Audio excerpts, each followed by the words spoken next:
la Oficina de Participación Ciudadana del Congreso de la República.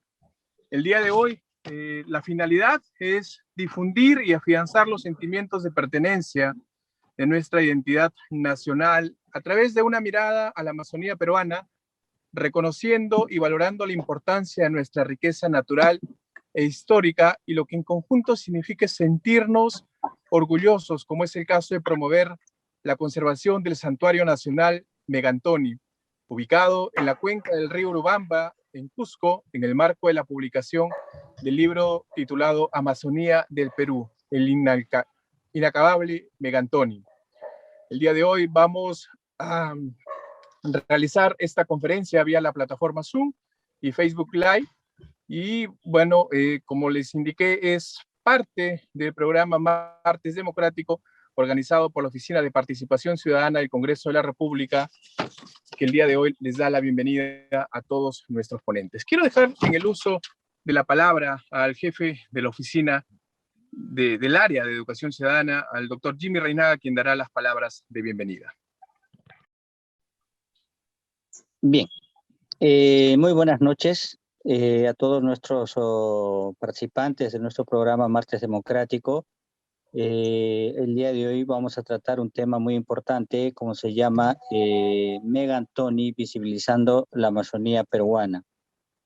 Para tal efecto, hemos querido invitar a, en este caso, las personas que consideramos conocen mejor que nadie la realidad de esta localidad y de lo que representa para la Amazonía peruana.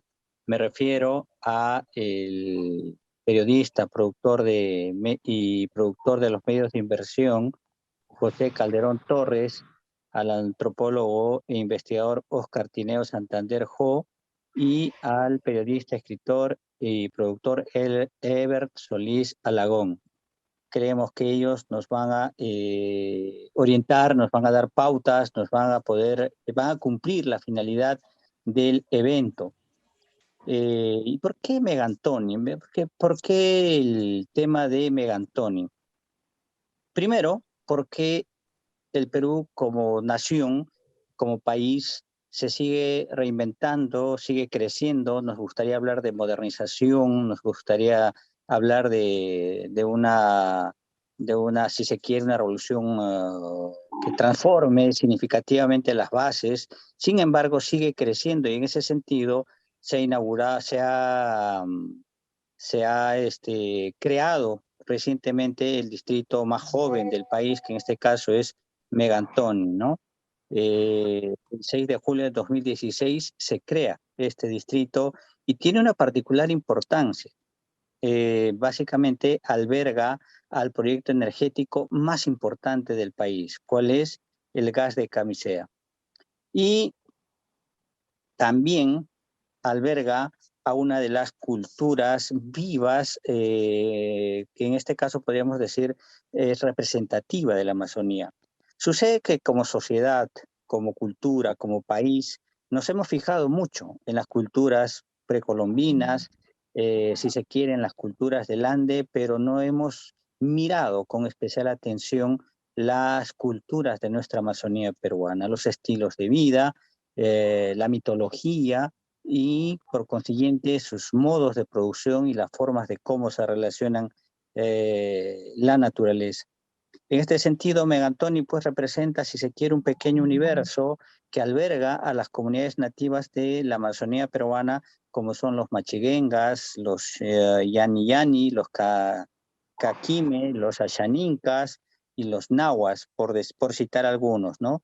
La idea es visibilizar a esta cultura, a sus miembros, a su estilo de vida y, como toda sociedad, como todo país moderno, incorporarlos a este proceso de modernización, de cambio, sin que pierdan su identidad, ¿no? Y de tal suerte que sean beneficiarios de las bondades que significa la modernidad. ¿Para qué? Para que puedan mejorar su calidad de vida, tanto de ellos como de sus futuras generaciones, evidentemente en armonía con la naturaleza.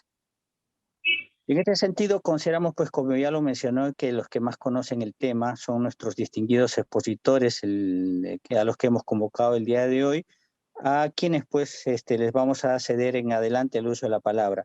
Por mi parte, a todos nuestros participantes de todos los martes democráticos, les queremos mostrar este aspecto de nuestra Amazonía peruana y lo hacemos con mucho gusto, ¿no? Así que muchas gracias, César, y te devuelvo el uso de la palabra.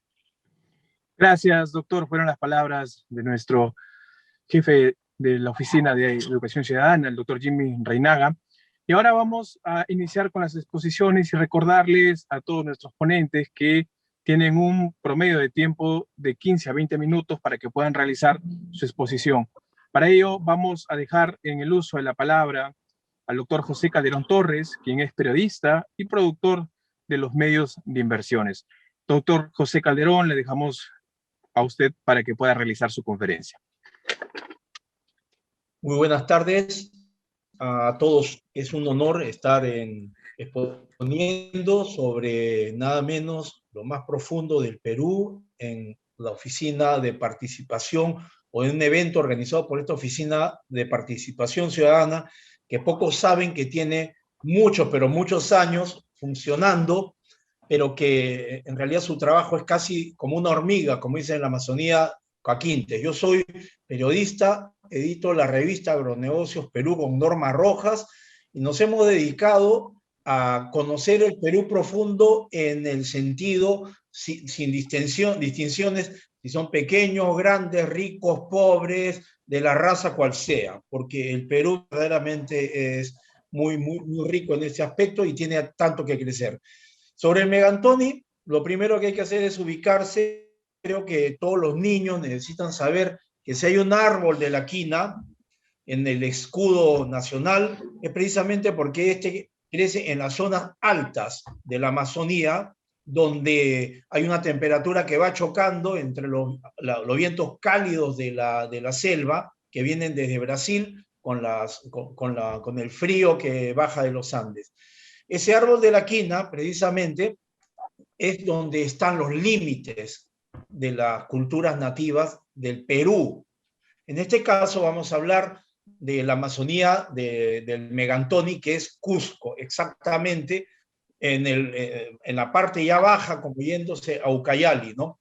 Es importante tener una idea de dónde es el Megantoni y también dónde estamos parados. A mí me apena mucho cuando le pregunto o me voy a otros países y mucha gente no sabe nada de Perú y tenemos que decir lo que estamos hablando ahora, no solamente que somos la cultura del Megantón y que tuvimos los incas, sino también que tenemos un sistema democrático, un parlamento, una primera magistratura y todos los demás poderes. Es muy grande escribir al Perú, pero no podemos, como se ha hecho hasta ahora, descuidar a esta riqueza que viene a ser las culturas nativas. ¿Por qué? Porque son una forma de pensar alternativa o que existe mucho más allá de nuestra forma de enlazar los hechos en una lógica que algunos sociólogos llamarían de tradición judeo-cristiana. Bueno, lo que podría decir ahora es que hacer una introducción en este momento es verdaderamente extraño para mí porque todos no podemos obviar lo que viene sucediendo en el mundo y particularmente a unos metros de esta oficina, ¿no? El Parlamento, ¿no? Sin embargo, me alivio pensando en el pintor Monet, que estando frente, ¿no?, al escenario de batalla acá en la Lombardía, él hacía su jardín, sus nenúfares, y iba pintando unas obras que atravesaron el tiempo y nos dieron tranquilidad. Que el Megantoni, efectivamente, es un mundo distinto al que tenemos, pero que ya tenemos, de alguna manera lo hemos ido integrando en parte, así como el café en el Perú, la gente lo conoce, desgraciadamente o no, por Starbucks, por los que nos han enseñado a tomar café. El Megantoni necesita ser una historia no contada, le decía, necesita ser la historia que todavía no se ha contado del Perú. Tenemos acá aproximadamente en estos libros más o menos unos 5 kilos que hemos aportado para la historia del Perú, con gente como Eber Solís, con gente como Tino Santander y el que les habla, que hemos recorrido mucho antes de decidirnos estar preparados para esta gran aventura, que ha significado entrar por ríos, por todo lo que se puedan imaginar, pero también en mi caso como costeño, como de Lima, atraído por las lucecitas que ya se iban dando, en este caso, ese nombre Megantoni, que lo fue explotando de alguna manera, más que Cusco, más que lo que quieran decir, así como Starbucks al café, el tema del gas, el gas de camisea, las compañías Plus Petro, las compañías que han ido explorando en estas partes, ¿no? Bueno, cuando nos hemos aventurado a ir allá, ustedes sabrán que para llegar no hay una forma por la vía carretera, sino solamente por la vía lacustre, perdón, por la vía fluvial o por la vía aérea. No hay otra forma. No existen seguros que funcionen para cualquier mortal que quiera ir a este lugar y por lo tanto el turismo está acabado. No obstante, esto me hace recordar y en este caso dar un homenaje a quienes entraron por primera vez, que vienen a ser los sacerdotes dominicos, también fueron los institutos lingüísticos de verano, y entre ellos se colaron un premio Nobel como Vargas Llosa antes de que haya escrito un solo libro, llevado por el Instituto Lingüístico de Verano, también cineastas como Werner Herzog de Alemania, que terminan ganando pues el Festival de Cannes con una película que ocurre en el Megantoni, pero pocos la saben y la reconocen acá, que se llama Fitzcarraldo. No ha cambiado mucho en realidad en la fisonomía, por más de que los ecologistas estén dando señales de alarma, pero lo que sí estamos ahora viviendo es lo que toda la humanidad viene viviendo desde el Ande, desde Ucrania, desde Lima, el cambio social producto de que ese vaticinio de McLuhan se realizó al convertir, gracias al Internet, esto en una aldea global. Ellos, los nativos, que siempre vivieron en libertad, en cierta anarquía, porque desconocían la propiedad y por lo tanto la envidia tenía otras formas que la que sucede en nuestras culturas. Ellos empezaron poco a poco a sufrir el mismo shock cultural que nosotros sentimos si alguien llega a cualquier país de Europa por primera vez. El shock cultural es tremendo, porque allá la exactitud, los modos de comer, la velocidad es otra, ¿no? El mismo shock cultural ellos lo están sintiendo ahora, y me parece que también desde nuestro lado es fundamental organizarnos para no un entendimiento, como lo diría Rousseau, del mito del buen salvaje, porque ellos son tan humanos como nosotros, apetecen lo mismo que nosotros y no son tan diferentes como se pensaba, ¿no? No obstante, yo los considero a los nativos del Megantoni, a los Yines, a los Asháninkas, a los Machiguengas, a los Caquintes, en realidad culturas extraordinarias, porque ellos, sin que sean unos analistas políticos como Henry Kissinger, piensan lo mismo. ¿En qué sentido? En que ellos establecen las prioridades de la vida. Dice Kissinger que la guerra te trae la prioridad, que es en realidad ganarla, sobrevivir, los alimentos. En el mundo nativo, la prioridad, por lo que ha pasado en todos estos años, ha sido nada menos que la sobrevivencia en un clima mucho más hostil que el que tenemos acá en la capital, o el que hay en Quillabamba, o el que hay en Cusco y en otras partes del país. Gravemente, allá todo se reproduce, las enfermedades, y por lo tanto, como no había las ciencias naturales que tenemos ahora, una época ya del triunfo de estas, no obstante, ellos desarrollaron otra parte que viene a ser la creencia. Hoy en día, en esta época del COVID-19, nosotros hemos visto cómo ellos han sabido sacar de dentro de sí el chamán que llevaba adentro, a falta de postas médicas, a falta de todos los servicios que tienen lugares que sí disponen de las carreteras, ¿no? En este caso, no obstante tener mucho dinero del canon, nos da la lección de que de nada vale tener todo el dinero del mundo si no tienes un rumbo, si no tienes una posibilidad concreta de saber a dónde vas. Peor si es que esto implica un quiebre cultural, ¿no? Por eso yo saludo a todas las iniciativas, sean de ONGs, sean de las empresas que extraen el gas o lo transmiten, o de los periodistas intrusos como nosotros, en el sentido de que es todo para nosotros, es nuestro nuevo continente, no solamente por descubrir, sino también por respetar, mirar con respeto desde el punto de vista que muchos a ellos, a los que están en las profundidades, incluso lejos de las aldeas de los nativos, para nosotros somos los no contactados, sino al revés, ¿no? Nos hemos acostumbrado a verlos a ellos, a muchos, como los no contactados, cuando nosotros también somos los no contactados para ellos. En este caso, estos libros, ambos libros de Megantón y Inacabable, no es exagerado, ¿no? Desde el punto de vista que entraña la piedra de toque de toda una reflexión que nos debería inspirar a los que tenemos todavía apetencia. Como decía David Bowie, un hombre sin apetencia, francamente, no va a ningún lado, ¿no? Entonces, yo creo que la apetencia es lo que nos ha llevado a descubrir en estos ríos tan profundos, donde se nos rompía una hélice de una balsa y no teníamos cómo regresar, y donde estábamos amenazados por las serpientes o los caimanes, o imagínense lo que sencillamente es el corazón del Ator, donde se extraen todos los miedos que uno lleva adentro.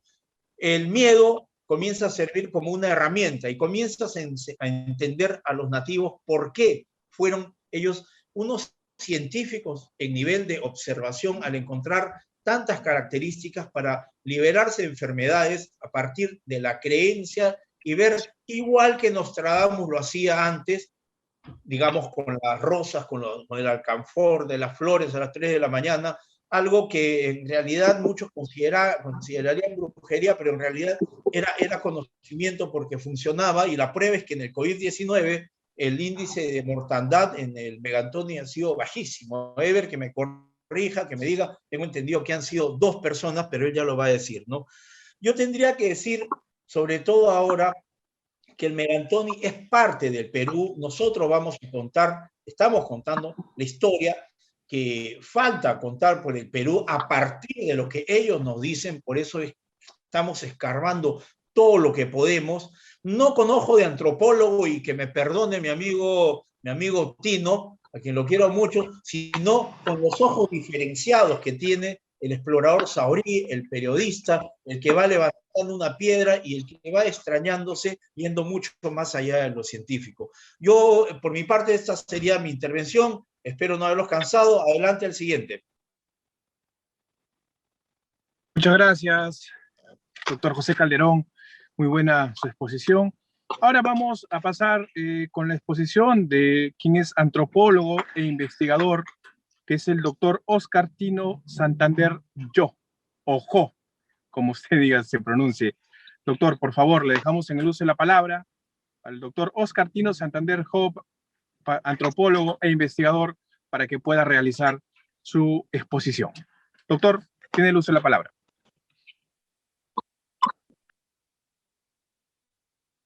Ok, en primer lugar les agradezco mucho a la oficina de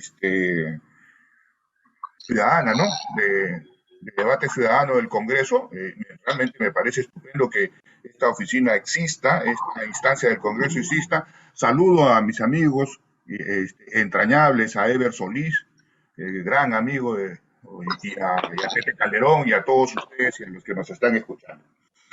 Una cosa que quiero aclarar: yo no soy doctor, soy un antropólogo, he estudiado algunas cosas, pero puedo apreciarme de algo. He caminado mucho el Perú.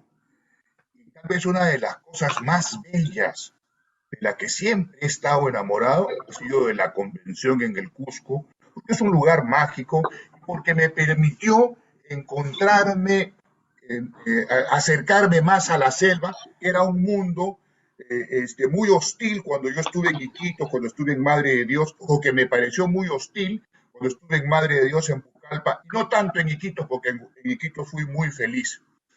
De eso se trata la antropología. La antropología se trata de entender las formas de pensar, de sentir y de actuar de los que no son como nosotros. Y es una situación recíproca, porque los machillengas, los tiros, los achanincas, los comuneros andinos o los que llamamos pueblos originarios o no contactados, también hacen antropología con nosotros y nos estudian y empiezan a vernos como nosotros los empezamos a ver, no con la aparente sofisticación de la universidad occidental o de la ciencia occidental, pero sí con la sabiduría ancestral que tienen estas culturas en el sentido de la definición que hemos dado de maneras de pensar, sentir y actuar.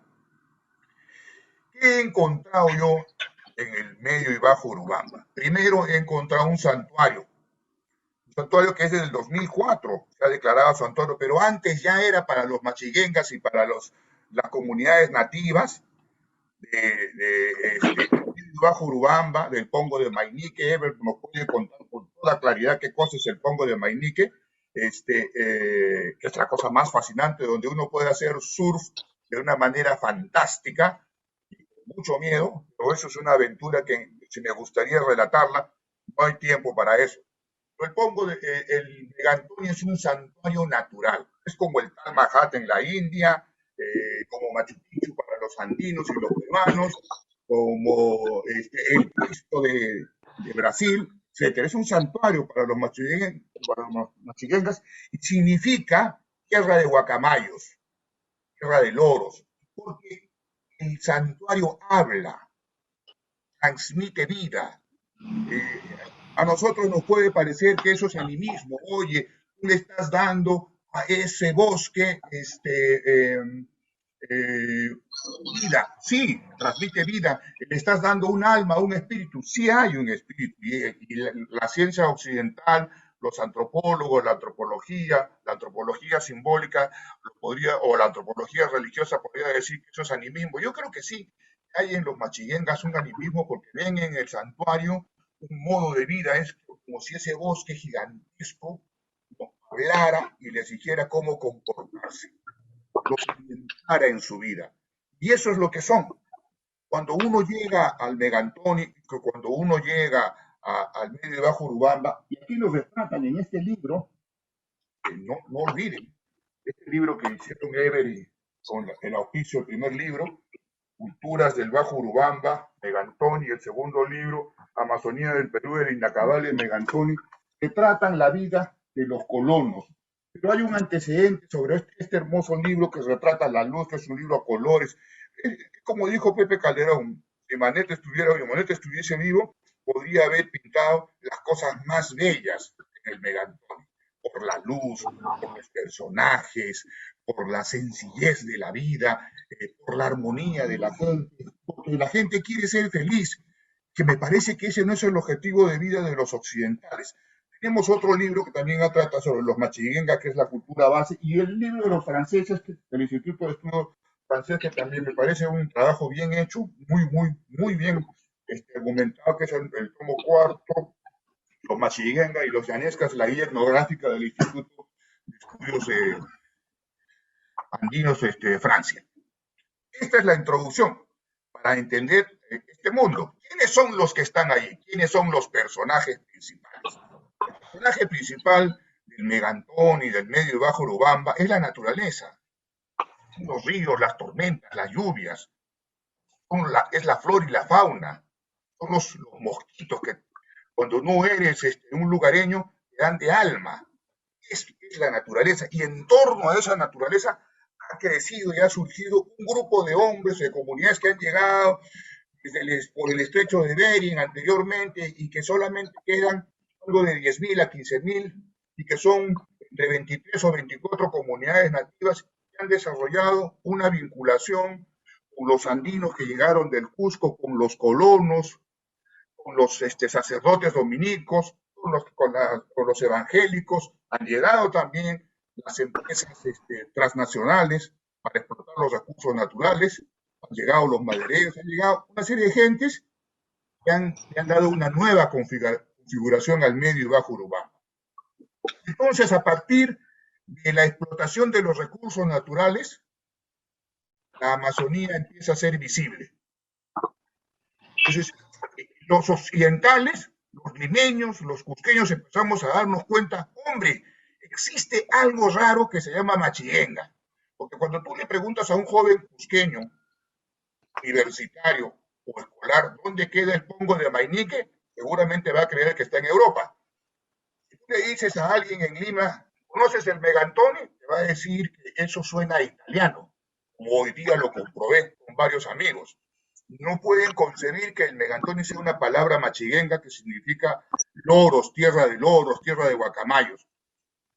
Nos vamos dando cuenta que esta tierra es fantástica y generosa, empieza a ser visible a partir de Camisea, porque trae algo para todos, no tanto para los machiguengas y para las comunidades como el Charate y otras zonas, aunque allí hay un puente gigantesco que hizo el ex alcalde Helio Pro, que también podría ser pintado por Monet y sería tal vez una de las obras más ilustres de este hombre si estuviese vivo, porque reflejaría la luz. Cuando uno lo ve, es increíble. Pero, disculpen esta digresión. ¿Qué cosas les quiero decir? Los recursos naturales, la explotación de los recursos naturales hacen posible la visibilidad del Amazonas. Entonces nos damos cuenta que existen colonos, hay profesores que pertenecen a un sindicato, que falta agua, que no hay carreteras, que no hay colegios, que hay desnutrición, que hay alcoholismo, que hay narcotráfico, que hay contrabando, que hay tala ilegal, que hay minería, que hay una serie de cosas que no hemos visto, o si las hemos visto, no le hemos prestado atención. Pero ahora sabemos que existe Camisea, no dónde está Camisea. Bueno, Camisea existe, está en la selva del Cusco. Bueno, la selva del Cusco, el 70%, 60% del territorio cusqueño es ceja de selva. Vemos que es andino, pero no, la mayor parte es la Convención, Paucartambo, en fin. Nos damos cuenta, hemos prestado atención a esto, a los machiguengas y a muchas cosas, cuando explotamos los recursos naturales.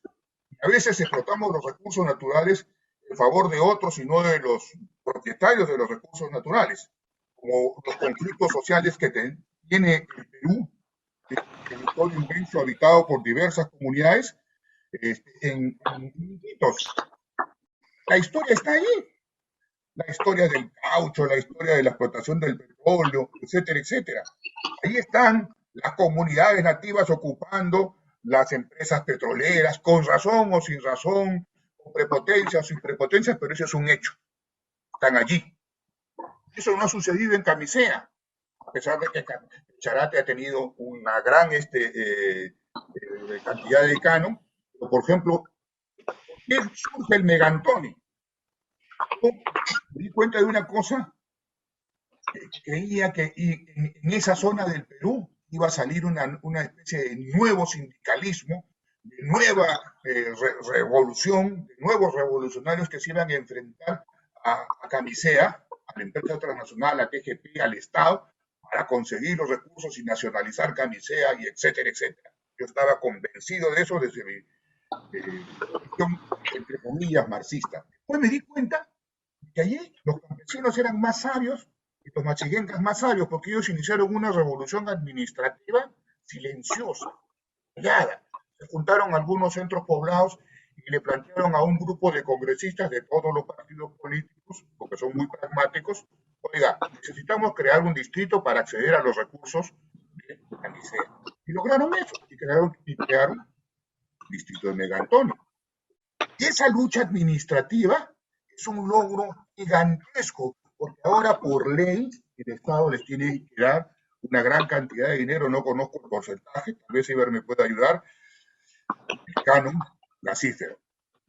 Entonces, fíjense ustedes, a diferente visión occidental, la del marxista, ¿no? Creía, hoy aquí puede haber una revolución, puede haber un levantamiento, podemos agudizar las contradicciones de clase, podemos enfrentarnos a las transnacionales y entonces conseguir que esos recursos, nacionalizar esas empresas para que esos recursos queden en esta zona.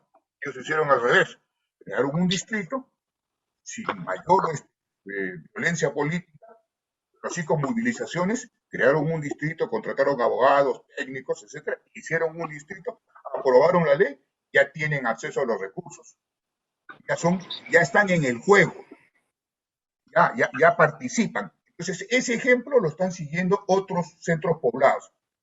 Entonces, este ejemplo que yo les pongo es para que ustedes se den cuenta de las diferentes visiones que podemos tener en relación a esta zona del país. ¿Qué cosa hemos visto en el Megántoni? ¿Quiénes otros son los personajes de Megántoni? Los personajes principales del Megántoni, como yo les he dicho, es la naturaleza, es el medio ambiente. Entonces, ¿qué cosa ha hecho Solís, mi gran amigo, y Pepe Calderón? Luis Alberto Sánchez, el viejo Sánchez, en su libro Literatura, ¿no? Decía de que los escritores no pueden estar al margen del medio en el que habitan. Y creo que eso han hecho. Han hecho para mí una bellísima etnografía. Cuando uno lee estos libros, ve la belleza de la mujer, los puentes, las actividades económicas, en lugares en los que yo he estado y he gozado tomándome una cerveza, me he comido muy bien, he paseado en el Pongo, he vuelto a ser joven cuando he leído estos libros y me han hecho feliz volver a leerlos porque antes íbamos de Cusco en tren a Quillabamba.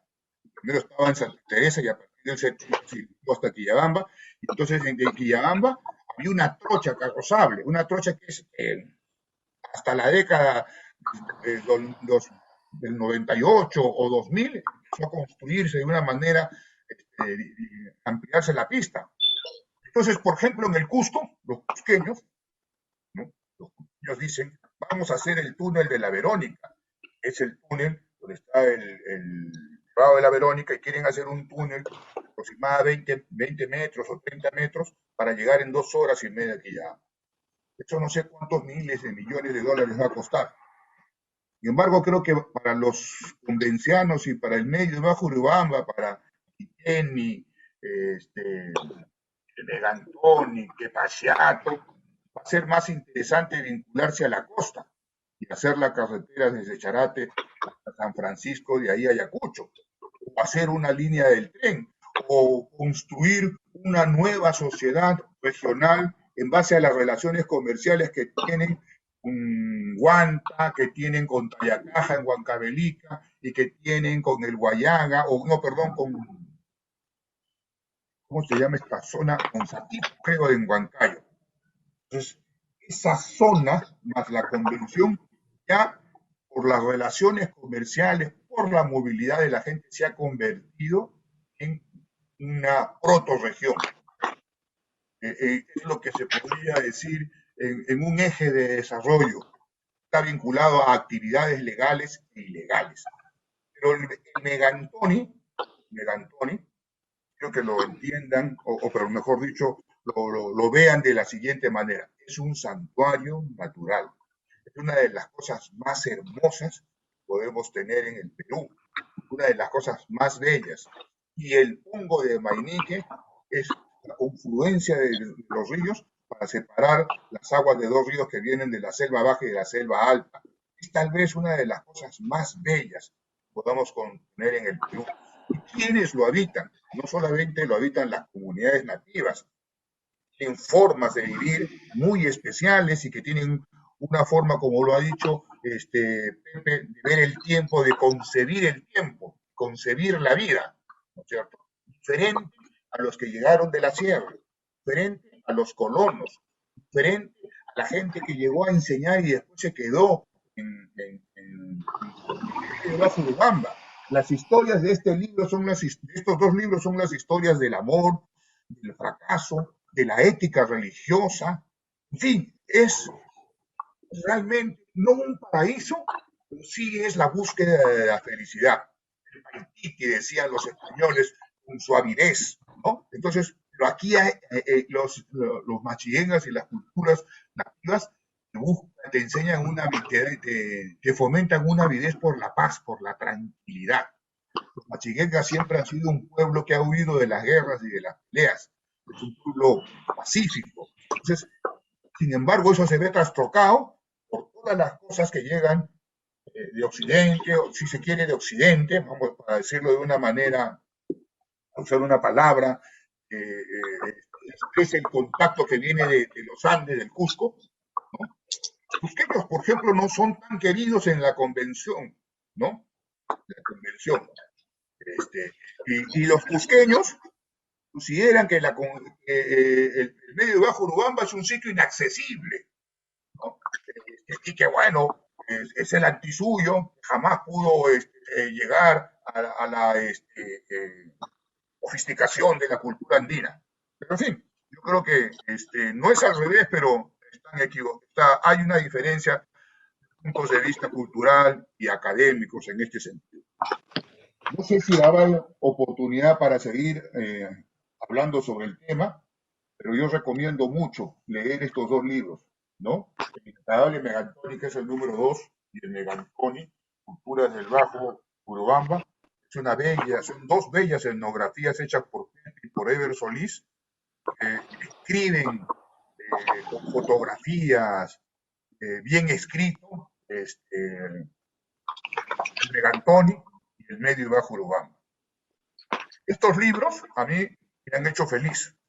Borges decía que la manera de ser feliz, para ser feliz o de buscar la felicidad es la lectura. Cuando uno lee estos libros, siente que el Perú sí es una posibilidad. Siente que el Perú está más allá de esa distancia que nos separa, que nos junta del Parlamento, ¿no? Esa distancia gigantesca, pero también que nos acerca, ¿no? De la política, de lo que sucede en el país, cuando uno sale y ve que las cosas están por las nubes, un machiguenga está feliz. Y entonces estas cosas son tan paradójicas que refugiarse en la lectura, como han hecho este libro Ever y Pepe, puede ayudarnos a ser felices, que creo que esa es una de las cosas que nos enseñan en el santuario el Megantoni, en el Medio de Bajo Urubamba. Uno es feliz tomando café, tomando una cerveza, caminando, comiéndose un caldo, comiéndose una trucha, en fin, uno es feliz ahí, uno es feliz. Eso es, queridos amigos, si hay alguna pregunta, hay oportunidad de seguir hablando de esto, voy a estar muy contento de hacerlo. Doctor, las preguntas las vamos a hacer al final. Ok, muy bien. Muchas No me gracias, digas, doctor, por favor, dime Tino. Ok, doctor, muchas gracias. Tuvimos la presencia del doctor Oscar Tino Santander, quien es antropólogo y investigador.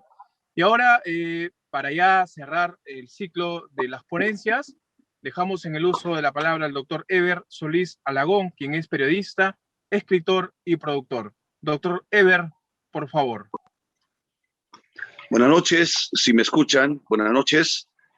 En principio, agradecer a la Oficina de Participación Ciudadana del Congreso de la República por esta feliz iniciativa de Martes Democrático, para acoger tres voces que intentan hablar sobre el distrito del Megantoni, pero en verdad es para hablar de la inmensa mayoría de la Amazonía peruana, porque la historia del distrito de Megantoni es la misma que se replica en todos los pueblos, ayllus, caseríos de nuestra selva peruana. En un reciente documento histórico se indica, en el levantamiento de Juan Santos Atahualpa, quien con los machiguengas, asiánicas y yines de la zona del Bajo Urubamba y la selva central se mantuvieron aislados de la colonia por más de 300 años. Primer dato. Segundo dato. A esta parte del mapa del Tahuantinsuyo se conoce como el Antisuyo. Y recordarles que los incas estuvieron en Machu Picchu. Y los machiguengas, según relatan los datos históricos, han estado en Huayopata, más o menos separados por una montaña. Huayopata por un lado y al otro lado de la quebrada Machu Picchu.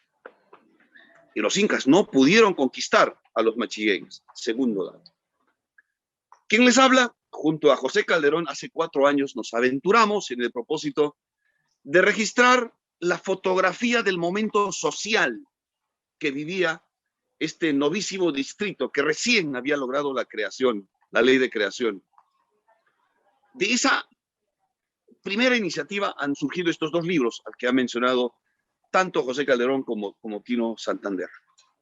Megantoni, Culturas del Bajo Urubamba, así titula el primer libro, y el otro es El inacabable Megantoni, que cada uno de estos libros cuenta la historia y las vivencias de más de 25 comunidades asentadas y algo así como 6 o 7 asentamientos rurales de colonos. Están allí formalmente unos 60 años. Digo formalmente, están desde siempre. Pero, ¿por qué logran esto de formalizarse? Porque recién se crea el registro civil, se crean algunos consejos delegados menores, se crea la comunidad.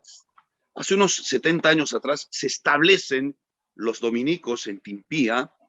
También llegan los del Instituto Lingüístico de Verano, quienes desde 2 orillas del río Urubamba empiezan a ver, empiezan a sentir cómo los machiguengas eran secuestrados realmente para usar su mano de obra en la extracción del caucho. Claro. Se termina esta historia y luego entra el tema de las correrías. Pues allá están las etnias machiguengas, Yines y Yames, los asiánicas, los caquintes y los nahua, que todavía están en un proceso de contacto inicial, quienes ocupan este espacio territorial, como he dicho, hace unos 60 años de manera oficial, pero que están hace muchísimos, muchísimos años en esta parte del Perú. Para el primer libro, que fundamentalmente recogió el testimonio de los más viejos y las más viejas de la comunidad, de los apus, de los sabios, nos desplazamos por el río Urubamba, fundamentalmente en las comunidades que están en ambas márgenes del río. Allí recogimos la vivencia de los más experimentados y entonces escribimos acerca de Timpía, la comunidad nativa que albergó por primera vez a los sacerdotes dominicos, quienes llegaron para evangelizar a los machiguengas. También estuvimos en Nueva Luz para impregnarnos de la mística que aplicaron los evangélicos del Instituto Lingüístico de Verano. Ambas religiones, ambos religiosos reconocen que para hacer un trabajo más orgánico, para salvarlos o liberarlos a los chunchos, entre comillas, esto de los chunchos, de la fiebre del caucho, de las correrías, era fundamental establecer la escuela. Y alrededor de la escuela, alrededor del centro educativo, es que nacen los asentamientos comunales que hoy están vigentes, con sus hombres y mujeres protegiéndose entre sí. ¿Han escuchado?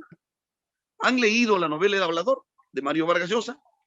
Pues en esos escenarios que describe la literatura están realmente los pueblos del Bajo y Medio Urubamba. También llegamos a Casiriari. Casiriari es la comunidad que está exactamente encima de los pozos de Camisea, que, como ha dicho Tino, es el nombre que visibiliza para el Perú una zona tan lejana, entre comillas. Y un tercer dato aquí inserto. La Amazonía del Cusco es el 52% de su territorio. Y en verdad, cuando hablamos de la cultura inca, de la cultura andina, hemos sido bastante injustos al hacer invisible una rica cultura que aún hoy sigue siendo vigente. ¿Qué hemos encontrado en Casiriari? Un ejemplo de algo que a mí me parece bastante interesante.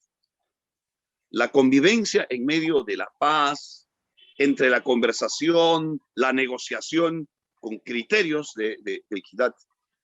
Porque entenderán ustedes que Camisea, con la extracción de los recursos, paga un fondo de compensación social a cada comunidad. Allí los comuneros con la compañía han llegado a un acuerdo. Han construido las casas en medio de la selva, las casas de 2 pisos, en madera, pintados de color verde, y todos los comuneros, los 50 y tantos comuneros y sus esposas, viven en casas del mismo tipo, del mismo modelo, con algunos criterios de comodidad y de modernidad. Eso a mí me parece digno de destacar.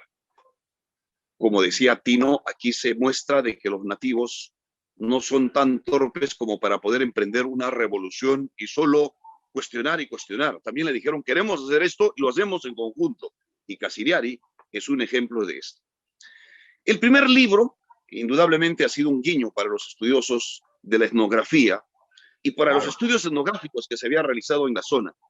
Y una confirmación de que la riqueza que guarda el Bajo y Medio Urubamba está escondido o solo está para la mirada de los especialistas. Y creo que este primer libro tuvo el privilegio de mostrar la esencia de aquellos pueblos. En este momento, aquella fotografía tomada hace 20 años atrás, es decir, antes de Camisea, es absolutamente diferente a la imagen de hoy. Sin embargo, las vivencias, los compromisos y las historias siguen siendo ricas y muchas de ellas aún por descubrir. Tal vez por eso es que nos atrevimos a una segunda aventura.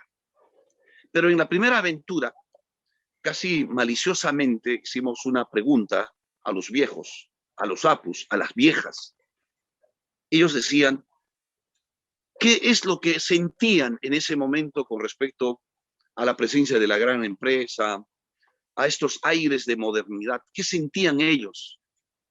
Y nos respondieron de manera lacónica diciendo lo siguiente: sentimos que nuestros hijos, sentimos que nuestros jóvenes no nos respetan, no valoran la esencia de la que nosotros provenimos.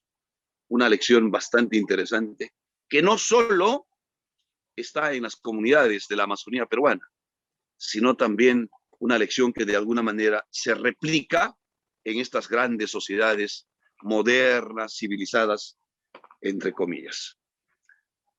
Esta segunda aventura, que es el segundo libro, tiene un nombre, se llama El Inacabable Megantoni. Otras 200 páginas que complementan las historias de los pueblos que recorrimos en un primer momento. Y para hacer la realidad, pues no eran en las comunidades que estaban en ambas márgenes del Río Grande, donde hay alguna comodidad, porque por ahí están los motores fuera de borda, hoy con motores potentes de 150 caballos, 250 caballos, que de alguna manera surcan con algo de comodidad. Para hacer realidad este segundo libro había que meterse en algunos tramos en botes, en otros en pequepeques y luego en las comunidades ya en motocargas. Tuvimos que achicharrarnos bajo la canícula del mediodía en pleno río, así como llegar ateridos de frío una noche lluviosa cuando retornamos de Tangosiari. Es decir, este libro, también hay que decirlo, no sería posible sin la pericia y la osadía de los motoristas, operadores de pequepeques, conocedores de los canales y meandros del gran río y sus tributarios, a quienes también hay que rendirles homenaje. Ellos son los que le ponen movilidad a estos pueblos. El Inacabable Megantoni es un viaje por algunas de las comunidades más distantes, por Otobango, Tangosiari, cuya historia está impregnada por un nivel de heroísmo absolutamente increíble. Tangosiari es un pueblo ashianinka que es trasladado en avionetas desde la otra selva, donde estos ashianinkas tuvieron el coraje de enfrentar a Sendero Luminoso y ganarle una batalla. Y en venganza, porque les ganaron esta batalla los de Sendero Luminoso, empiezan una persecución a estos comuneros.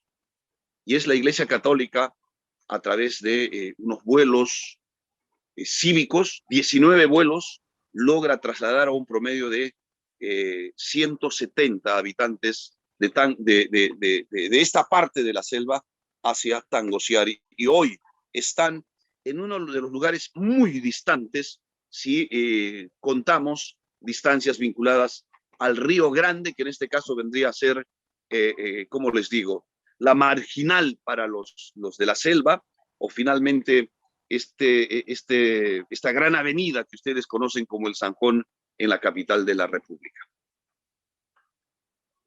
También hemos recorrido algunos asentamientos rurales y hay que decir algo con claridad. Algunas comunidades nativas son católicas. Estas comunidades se caracterizan son católicos y se caracterizan por lo siguiente. Sus nombres están en Machillenca: Timpía, Quirigueti, Camisea, y están también las comunidades evangélicas: Nueva Luz, Nuevo Mundo, Nueva Vida, que tienen esos nombres. Pero también hay asentamientos rurales, poblados por colonos que han bajado desde la Convención, desde la capital de provincia, desde el Cusco, desde Apurímac, desde Puno, desde Juliaca. Están ahí, y también los pentecostales en Michagua. Están los aventureros que llegaron para conquistar la Amazonía. Está la vida de un sanmartinense en el libro que hemos escrito, conquistador del corazón de una Gine. Está la vivencia de quienes llegaron por el cielo y se asentaron en las cabeceras del río Pagorreni. No solo respiran aire puro, también respiran paz luego de escapar de la violencia senderista. Me refiero a los comuneros de Tangosiari.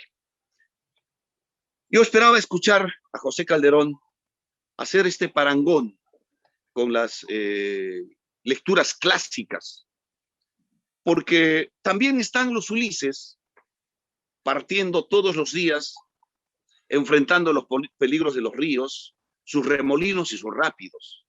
Están las Penélopes hilvanando el mañana con líneas de colores en el rostro de sus hijas. Incluso podrán encontrar un singular desfile de modas donde ellas muestran con orgullo sus tejidos, sus aretes, sus collares y pecheras. También creo yo que es tiempo de empezar a mirar la artesanía machiguenga, la artesanía Gine, la artesanía asiánica como arte, porque son obras únicas. A propósito de la modernidad y esta pandemia que hemos enfrentado, siempre yo me preguntaba, como pinche periodista que soy, aquí le rectifico al maestro de ceremonias que presenta, no soy doctor, soy un pinche periodista, ¿cómo enfrentaron los hermanos amazónicos el COVID-19? Recordar que los nativos creen que las enfermedades vienen de otro planeta. No podíamos ser ajenos, Pepe y quien habla, de la forma como afrontaron la pandemia. Porque ellos, así como creen en la ciencia, también tienen fe en sus tradiciones. ¿Les suena de algo la palabra ajos, sacha, término castellano y quechua? Múcura o el matico, ¿les suena? Por ahí dicen que el matico sería el principio activo de este producto que hemos ido usando, aunque los médicos no permitían que se recetara este producto para los animales, que finalmente la pandemia nos obligó a tomar a muchos, ¿no? Pues así como iban hacia el centro de salud para consultar al médico sobre la fiebre que subía, también ellos hacían sus baños, sus inhalaciones. Con cánticos intentaban ahuyentar al virus. No sé si sean efectivos estos cánticos, estos medicamentos, estas inhalaciones. La verdad es que de una población de más de 15,000 habitantes, solo fallecieron 2 ancianos con comorbilidad. Aunque los originarios dicen estar invictos frente al COVID. Para terminar, mientras a esta hora estamos preocupados por la crisis de gobernabilidad que vive el país, quizá otros peruanos estén atentos al mensaje presidencial o la respuesta de los congresistas. Tal vez estén pegados a la televisión y los periódicos que muestran las imágenes de la tragedia en Patás. A esta hora, estoy seguro, los nativos, los hermanos originarios de la Amazonía peruana, de la selva, están pescando en las aguas turbias del Río Grande o sus tributarios. Otros deben estar alisando la pluma que va al final de una flecha para disparar sin error al sajino que ha invadido el cultivo de yuca. O tal vez ellas estén hirviendo trozos de plátano maduro para mañana preparar un rico chapo, o descascarando la yuca para que en ollas gigantescas preparen el masato, bebida imprescindible de sus días de sol o lluvia. Quiero decir que allá, en plena Amazonía, la vida fluye por encima de las leyes de los hombres modernos, civilizados. Allá los chunchos, entre comillas, los originarios, los amazónicos, aún conviven en armonía con esa inmensa selva, tan ajena para el Perú oficial. Muchas gracias. Muchas gracias, doctor Eber Solís. Muchas gracias a todos nuestros ponentes. Y bueno, hemos finalizado las exposiciones de todos el día de hoy y definitivamente muy buenos todos con este evento del día de hoy de Martes Democrático organizado por la Oficina de Participación Ciudadana del Congreso de la República. Vamos a pasar unas preguntas para todos ustedes y que son las siguientes. Para el doctor Eber Solís Alagón, la primera pregunta es, ¿cómo llegar a Megantoni? Y si existe un plan maestro actualizado para el desarrollo turístico del Santuario Nacional. Para el doctor José Calderón Torres, ¿qué protege el Santuario Nacional de Megantoni y cuál es su principal atractivo turístico? Y para el doctor Oscar Tino Santander, ¿cuáles son los principales desafíos, oportunidades y perspectivas para el distrito de Camisea y Megantoni? Y si existe un censo actual de las comunidades nativas originarias de Megantoni. Les voy a repetir para el doctor Eber Solís Alagón, ¿cómo llegar a Megantoni? Si existe un plan actualizado para el desarrollo turístico del Santuario Nacional de Megantoni. Esas serían en todo caso las dos primeras preguntas para que el doctor Eber Solís pueda contestarlas. Vamos por orden, primero el doctor Eber, luego el doctor José Calderón y luego el doctor Oscar Tino. Los escuchamos. Bien, muchas gracias. Bueno, primero para llegar al Megantoni, si estás en Lima, hay que llegar a Cusco. De Cusco, tomar un vehículo hacia la capital de la provincia de la Convención durante 4 horas. 4 horas y media más o menos el viaje a la convención. De la convención hay que viajar durante 6 horas aproximadamente, igual en un servicio de transporte de pasajeros hacia la zona de Ibochote. Son más o menos 6 horas. De Ibochote hoy hay un servicio de transporte fluvial ya bastante bien establecido. Son más o menos unas 4 horas y media, 5 horas para llegar hasta la capital del distrito que viene a ser Camisea. Más o menos ese es el itinerario que hay que cumplir para llegar hasta Camisea, capital del distrito de Megantoni. En este momento, bueno, el distrito de Megantoni tiene 4 años. Todavía hay muchas cosas por empezar a ordenar, hay muchas cosas por empezar a construir y hay muchas cosas por empezar a explicar también a los hermanos machiguengas.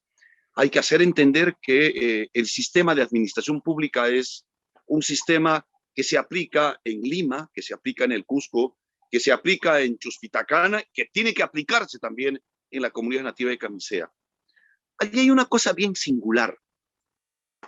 Yo podría decir que la autoridad elegida que viene a ser el alcalde es casi como una impostación ante la autoridad que tiene el jefe de la comunidad.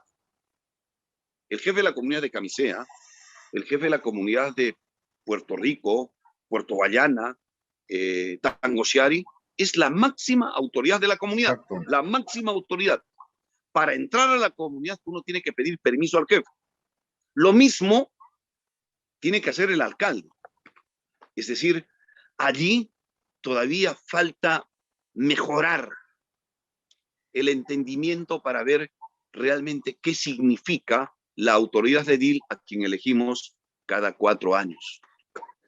Y en verdad, el tema de turismo es un tema es absolutamente incipiente todavía. Primero, por la distancia y la ausencia de servicios adecuados.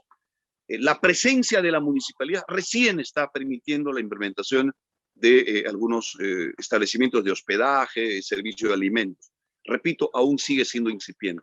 Imagino yo que la tarea de los nuevos gobiernos, de este gobierno local y del siguiente gobierno local, tiene que seguir establecer los lineamientos realmente de gestión y los planes que se necesitan implementar para de alguna manera ayudar a nuestros hermanos de las comunidades nativas, pero fundamentalmente también empezar a trabajar para mostrar esa riqueza que tienen esos pueblos que buenamente se puede encontrar en estos 2 libros que nos hemos atrevido a publicarlos. Muchas gracias, doctor Eber. Ahora vamos con las preguntas para el doctor José Calderón. ¿Qué protege el Santuario Nacional de Megantoni y cuál es su principal atractivo turístico? Bueno, no siendo un especialista en el tema de parques naturales y áreas de protección, yo entiendo que lo que están protegiendo ahí es a una biosfera que sencillamente es inacabable, como dice el título de nuestro segundo libro, ¿no?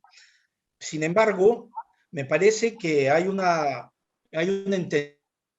entendimiento un poco sesgado de lo que es protección cuando dicen no me toques, porque en todo el mundo el no me toques significa dejarnos en el pasado a las personas, a todos los habitantes, cuando la ciencia, así como ha desarrollado vacunas, también ha desarrollado nuevos modos para conservar los bosques.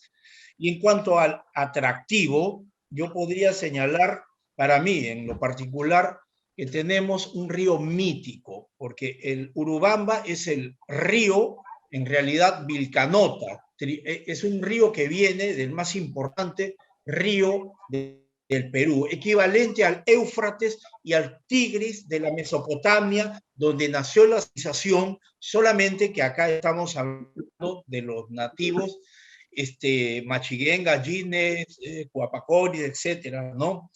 Pero quisiera decir, no solamente el asunto de qué cosa protegemos, sino a dónde va, qué podemos hacer como seres humanos. Y permítanme hacer la pregunta medioambientalista moderna, no ambientalista antigua, ¿no?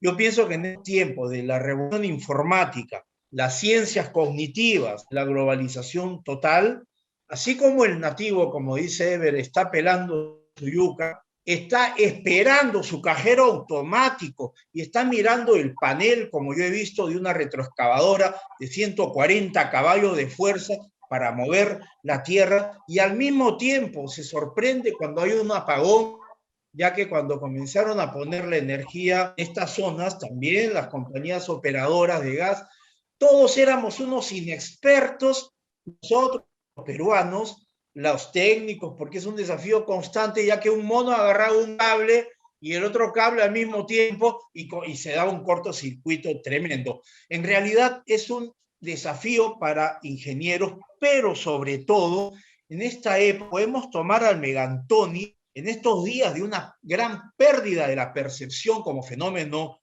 mundial. Atender al Megantoni significa, por ejemplo, mirar un chocolate, porque nadie sabe en el mundo lo que vamos a declarar y averiguar en la Universidad de Duisburg, en Alemania. Y había tantas variedades de cacao en el Megantoni, estoy hablando uno de los atractivos, que hay grandes posibilidades de que el cacao haya tenido su partida de nacimiento en este lugar. De ahí lo importante que es la incorporación de todas las ciencias, estamos hablando de todas las ciencias, a este lugar para aprovechar en No Me Toques, porque estas culturas nativas obviamente van a algún lado y me encantaría verlas como lo son los groenlandeses de Groenlandia, súper desarrollados, mentalidad groenlandesa, pero también europea, porque no son tontos. Eso sería lo que quería señalar.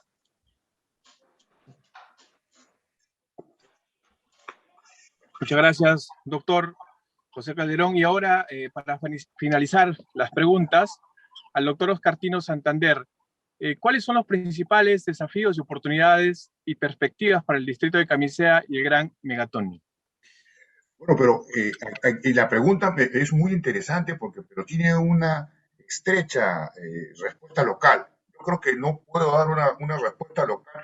Conozco podría decirte que lo principal para el Megantoni, para Medio Bajo Urubamba, para Camisea, para Cusco, para el Perú, el primer desafío es renegociar el contrato de Camisea. Esa es una primera cosa, es renegociar un contrato que nos puede permitir ampliar una serie de servicios en el medio y bajo urbano, la carretera, por ejemplo. Creo que la convención no tiene un plan de desarrollo integral y si lo tiene, no sabe cómo ejecutarlo o no tiene los hombres capaces. Creo que la universidad intercultural que está en la convención es fundamental para impulsar el desarrollo armónico y sostenible.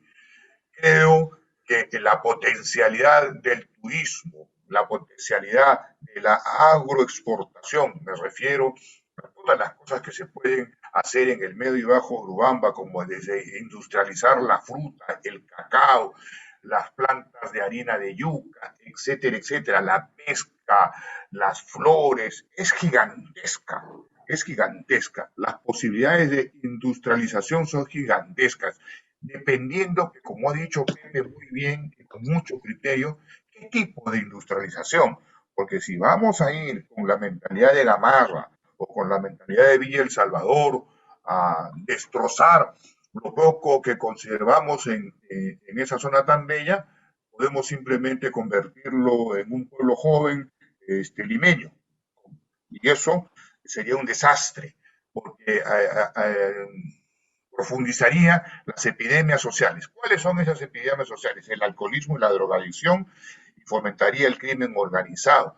Y no olvidemos también que por ahí pasa grandes sectores del narcotráfico. Entonces, los desafíos y retos de esa zona son muy grandes, porque no es solamente el Megantoni, el medio bajo Urubamba, que es la convención en sí, es Echarate, es también, tenemos que hablar de las fronteras. ¿Cuáles son esas fronteras? Es Tayacaja en Huancavelica, ¿no es cierto? Es San Francisco, ¿no? Es Cusqueñ, que está en Ayacucho, pero que pertenece al BRAEN, todo eso pertenece al BRAEN. Está Huanta, ¿no es cierto? Está el río Marañón. Entonces, esa cuenca gigantesca es una región, es un polo de desarrollo. No lo podemos mirar aislado.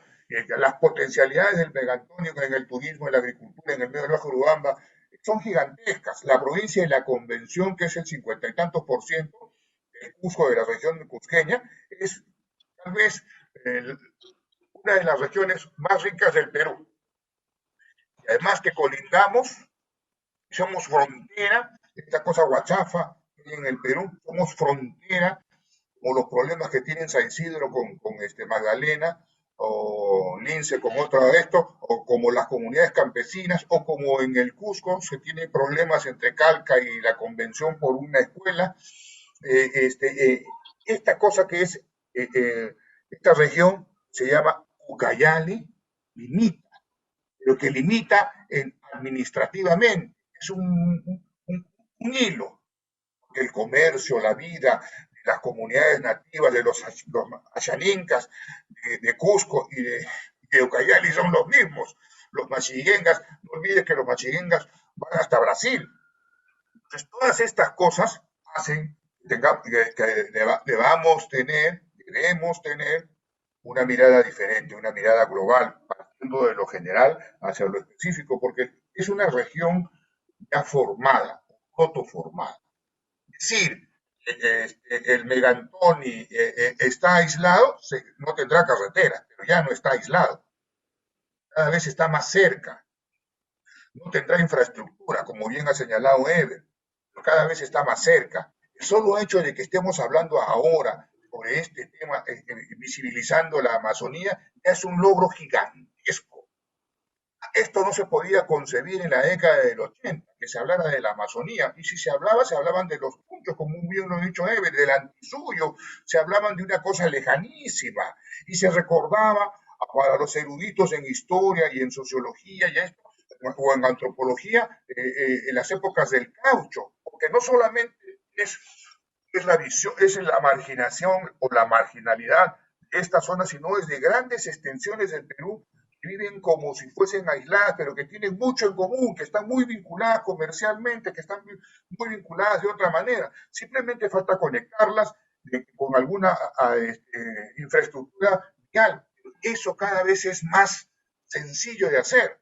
La carretera Echarate-San Francisco, al principio fue una trocha, Ahora ya creo que hasta Echarate o más allá de Echarate hay 6 metros de carretera, hay una capa, una bicapa, y poco a poco se va ampliando, las necesidades van a ser ampliadas. Pero, por ejemplo, si hubiésemos renegociado bien el contrato de Camisea, deberíamos tener una pista gigantesca, muy bien hecha, que se pague peajes. Nosotros hemos mantenido el transporte de TGP, de Odebrecht y de Camisea. Hemos casi destrozado Ollanta cuando pasaban esos inmensos camiones. Entonces, todas estas cosas en las que no está el Estado, son ejemplos muy concretos, nos hacen pensar de otra manera. Tiene que reformarse el Estado. Hoy día el presidente de la República lo escuché hablar de reformas. No habló de la reforma de la regionalización. Fueron simplemente pinceladas, un poquito que poniéndose al centro del centro político para decir, como mensaje de fondo, nos quedamos todos aquí con nuestros sueldos bien amarrados de las manos y caminemos juntos por la plata. Entonces, esa más o menos es el mensaje de hoy día. Pero ese es el mensaje de los políticos, el mensaje de la gente, lo que la gente quiere, y la gente está yendo por otro lado, va por otro lado, y siempre irá por otro lado, porque está en crear riqueza. Y algo ha dicho Eber, ha sido muy claro y ha dicho, ¿no? Cómo esta gente empieza a crear riqueza, cómo empieza a organizarse para subsistir primero y después crear riqueza. Porque ¿quiénes son los que han descubierto el cacao? Han sido estos hombres. Está en el libro, léanlo. Incluso en la etnografía del Instituto de Estudios Franceses, de Estudios Andinos Franceses, o en el de los dominicos, o en las que puedan encontrar en la Universidad del Cusco, que hay un libro del doctor Ugarte, un antropólogo cusqueño, sobre la convención. Entonces, todas estas cosas nos configuran retos regionales para aterrizar en Megantoni. Todavía sigue siendo, ¿no?, algo inexplorado económicamente. Eso es, queridos amigos. Una tingencia que quisiera hacer, si me permiten. Sí, si me permiten, una tingencia quería hacer. Bien, para terminar solamente reafirmando lo que dice Tino, que hay muchos, pero muchos pueblos inexplorados y realidades, y nosotros creo que con este esfuerzo y con este gusto, con este placer, porque no vamos a decir que todo es un sacrificio, en realidad estamos dispuestos a ir a muchas otras realidades como el Megantoni para redescubrir esa historia y tomar la foto actual, la foto que por un lado tiene raíces de atrás, pero también mira al futuro. Por lo tanto, no me quiero sorprender si es que han puesto algo de energía eléctrica, lo del consorcio Pluspetrol o Camisea por allá. Tampoco quiero sorprenderme si hay un proyecto del cacao también de las empresas, porque yo creo que todo esto va sumando y esta reunión en esta oficina de participación ciudadana va contribuyendo a un conocimiento y una foto muy actual de lo que es la Amazonía. Muchas gracias. Gracias a todos nuestros ponentes. Ahora vamos a dejar en el uso de la palabra a la doctora Isabel Manrique, que es especialista del programa de Martes Democrático, para que dé las palabras de cierre del programa. Muchas gracias, César. En primer lugar, quiero extender el agradecimiento del programa Martes Democrático del área de educación ciudadana de la Oficina de Participación Ciudadana del Congreso de la República a los expositores que hoy nos han acompañado, José Calderón, Eber Solís y Tino Santander. Reconocer y felicitar el gran esfuerzo que han realizado, que han recogido en estos dos libros que han citado, principalmente en el último, que es el que ha sido materia de análisis durante esta tarde. Nosotros, desde Martes Democrático, desde esta plataforma buscamos generar un espacio de debate y de desarrollo de temas de interés nacional para acercar de esta manera el Congreso al ciudadano y el ciudadano al Congreso como institución, ¿no? Para poder conocer tanto las necesidades, las demandas de la población, así como que la población y los ciudadanos puedan conocer la labor que realiza el Congreso. Es importante la visibilización de los ciudadanos que integran la comunidad de Megantoni, el distrito de Megantoni, que es un distrito relativamente joven, de creación política reciente en el 2016. Es importante que nosotros como nación, ¿no?, para poder consolidarnos como una única nación, entendamos la cosmovisión, la cultura y la lógica de otras culturas que nos integran, como es el caso de Megantoni y las diferentes comunidades nativas que son parte de. Y uno de los retos más importantes que se nos plantea, ¿no?, para generar el desarrollo nacional y el desarrollo de esta comunidad es que precisamente, a pesar de los recursos económicos que existen para poder generar infraestructura, hacer llegar todos los beneficios de la tecnología y la ciencia a esta comunidad, es lograr entender su lógica y su cultura, ¿no? Y de esta manera poder adaptar todas esas herramientas a su realidad. Muchas gracias, gracias a todos los que han asistido. Los invito a que sigan acompañándonos en Martes Democrático los siguientes martes, que puedan visitar nuestra página para que puedan conocer también los demás programas que mantenemos. Gracias nuevamente a los expositores, señor Eber Solís, señor José Calderón y señor Tino Santander. Doy Muchísimas gracias. con este mensaje por concluido nuestro evento. Muchas gracias.